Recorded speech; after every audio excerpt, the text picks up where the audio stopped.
Dans le programme, on doit se regarder dans les yeux et se dire la vérité si réellement on veut démobiliser nos jeunes qui sont dans les groupes armés.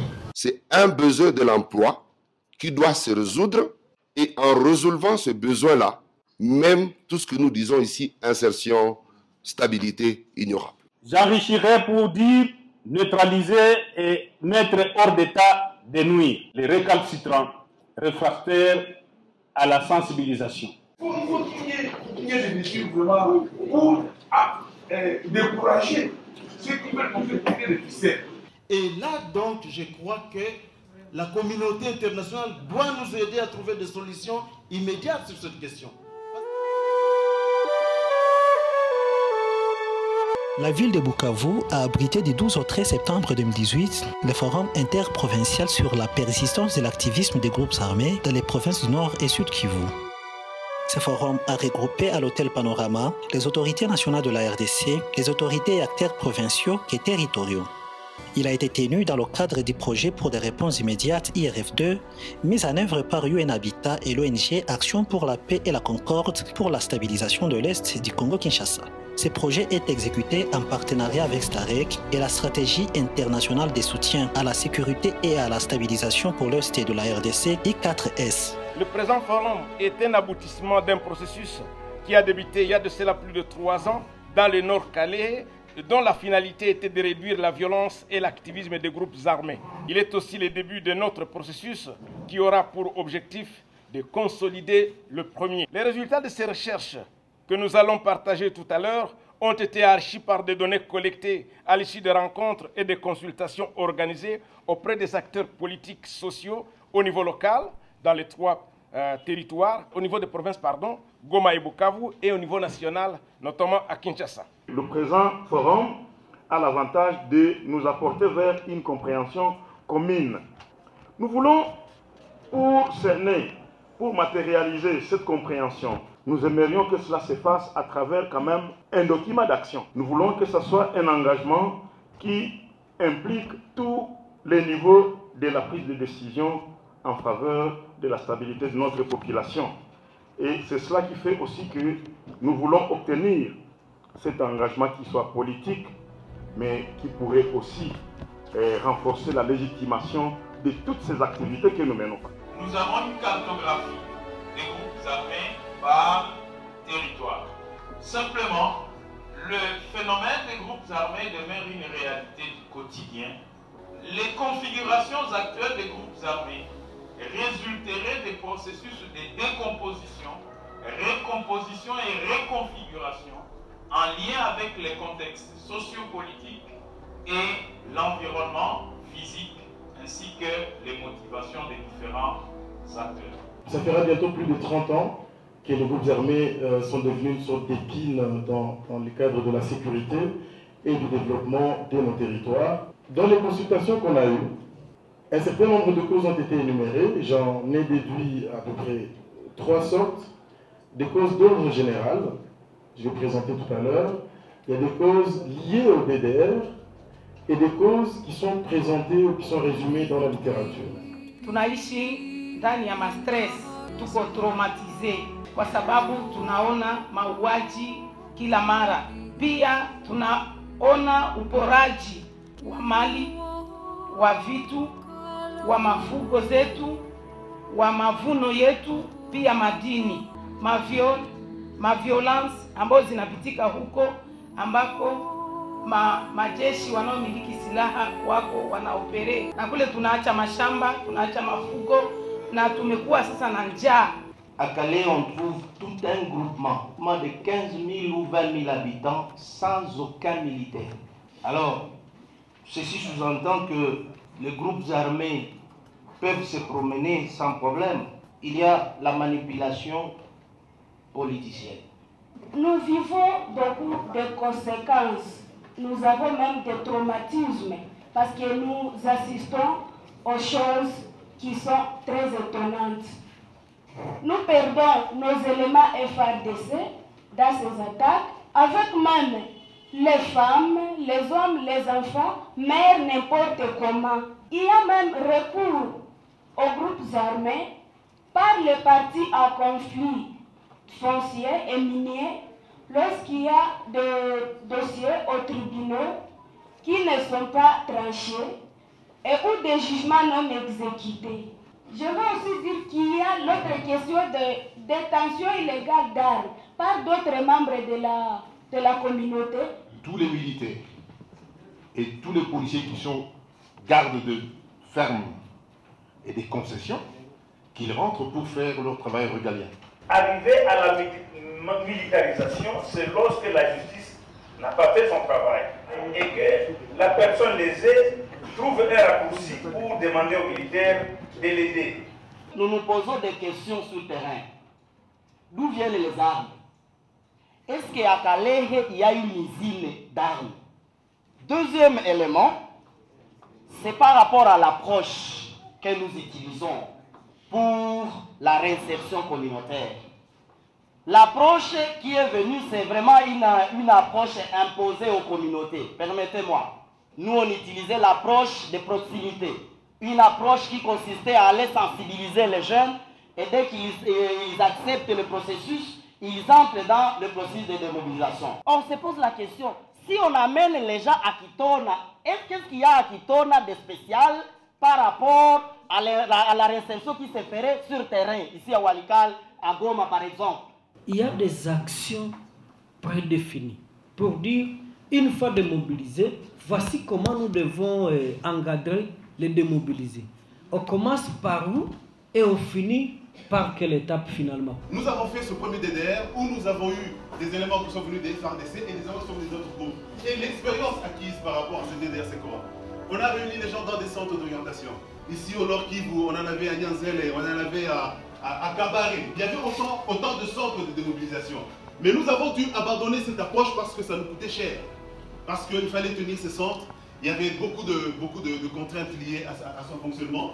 Et pendant cette phase-là, la réinsertion, c'est-à-dire lorsque l'ex-combattant sortait, il ne bénéficiait que de 12 mois d'accompagnement. Ça, c'était la première expérience du DDR. Là, nous sommes en 2004. Et la RDC est parmi les grands pays du DDR. C'est une question étonnante parce qu'au lieu de décroître l'effectif, nous avons observé la croissance de cet effectif du programme. Et ces jours, un jeu de duplication par-ci, par-là. Les efforts que le gouvernement est en train de déployer pour effectivement mettre fin à cette situation, le mécanisme d'identification de ceux qui encouragent les gens qui sont dans la forêt. Et en identifiant, je pense qu'on pourra tant soit peu.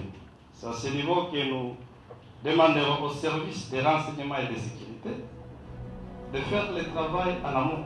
À qui profitent les minéraux? À qui profitent nos pierres précieuses? Il est important aussi d'interroger notre arsenal juridique eu égard à cela. Est-ce que nous devrions laisser nos enfants participer, concourir à ce que nous continuions à enterrer des gens? Les projets intégrés de stabilisation du Nord-Calais, et dans ces projets, nous sommes un partenaire de mise en œuvre de ONU Habitat. Nous travaillons effectivement pour la consolidation de la paix dans la partie Nord-Calais. Il y a les structures communautaires que nous appelons les CEDEM, il y a les structures communautaires que nous appelons les CEMOS et les autorités locales qui sont engagées dans les processus. Et les processus commencent par des dialogues sociaux qui sont des étapes visant à analyser avec les parties prenantes pour que nous tous nous puissions comprendre la problématique, comment elle se pose en termes de causes et pour qu'on puisse définir des actions à mener de manière participative. Pour ce qui concerne le programme Tudjenge Amani, c'est un programme financé par l'ambassade suisse et qui s'inscrit dans la stabilisation. Il y a effectivement des noyaux, Maman et Jeunesse Tudjenge Amani, et ces projets s'exécutent actuellement dans les territoires de Chabunda et de Calais dans l'axe Bunyakiri. Et il s'agit des noyaux qui sont engagés dans les dialogues, dans les sensibilisations pour convaincre les éléments des groupes armés à quitter les groupes armés. Donc dans le cadre de ces projets, depuis 2014, il y a 1700 jeunes qui ont été démobilisés des groupes armés et qui ont remis 456 armes de guerre. Nous sommes partis de consultations au niveau de la base. Nous avons organisé aussi plusieurs discussions au niveau politique. Tout cela pour trouver un consensus, un engagement collectif de pouvoir répondre à ces problèmes de paix et la sécurité. Je voudrais appeler tout un chacun ici au cours de cette rencontre à faire preuve d'humilité et d'accepter que nous revoyions ensemble ce que nous avons fait jusqu'ici. Il ne s'agit pas d'un questionnement des compétences des individus, des mandats ou de la souveraineté. Il s'agit pour nous ici de nous assurer que le résultat de cette rencontre puisse apporter quelque chose de nouveau. Des préoccupations et même des souhaits qui ont été exprimés par rapport au DDR. Est-ce que ça ne serait pas une bonne chose si la commission de défense et sécurité de l'Assemblée nationale, dans laquelle je fais partie, je suis rapporteur de la sous-commission Forces armées, que notre commission travaille avec l'UEPN-DDR et une séance de travail, de façon à intégrer ces enrichissements, ces idées qui peuvent être des enrichissements au programme DDR, parce que le programme doit s'adapter. Le DDR1 doit être différent du DDR-D, le DDR-D doit être différent du DDR3, et nous sommes au DDR3. 3 groupes ont été constitués et ont mené des travaux en carrefour. L'objectif étant celui de dégager de toutes ces analyses les actions prioritaires pour une démobilisation des groupes armés répondant au contexte local. Nous devons sensibiliser les communautés sur le pardon. Donc parmi les premiers points que nous avons dégagés, c'est un arrêté interministériel qui met en place un comité de suivi de la feuille de route en appui à l'UEPN-DDR. Première action, c'est créer un cadre interprovincial du forum pour mener le plaidoyer et faire le suivi des recommandations de ce forum. Je crois qu'on a été témoin d'un engagement politique au niveau des 2 provinces et la MONUSCO est prêt à soutenir ce cadre interprovincial dont un des objectifs sera la finalisation de la stratégie interprovinciale technique et politique, aussi en vue de sa validation au niveau national.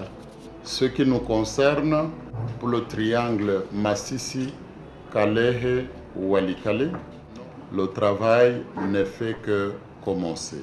Il est impérieux de mobiliser toutes les communautés de base de Kalehe, Massissi et Walikale, mais de tous les autres territoires aussi, pour leur appui quant à la sensibilisation des jeunes éjectés des groupes armés afin de déposer les armes et adhérer au processus DDR avec l'implication du programme STAREK. Au nom de son Excellence Monsieur le Gouverneur de province du Nord Kivu, qui accepte d'être membre de l'équipe provinciale de suivi pour la mise en application des recommandations unanimement adoptées. En tant qu'autorité provinciale, nous allons prendre les dispositions nécessaires afin que les recommandations ici de ces forums qui seront coulées dans la feuille de route soient activement mises en œuvre. Nous espérons qu'elles nous aideront à apporter des solutions idoines aux problèmes liés à la problématique des groupes armés. Aujourd'hui, il vient d'être défini une feuille de route qui sera validée graduellement, d'abord au niveau de nos 2 autorités provinciales du Nord et du Sud Kivu, et lesquelles autorités ramèneront la même feuille de route au niveau de Kinshasa, au niveau des différentes instances nationales, pour solliciter sa validation aussi à travers un arrêté interministériel. Mais ce n'est pas tout. En dépit de la légitimation de la feuille de route, l'ONG Action pour la paix et la concorde reste sur sa soif ardente de la mise en œuvre de celle-ci.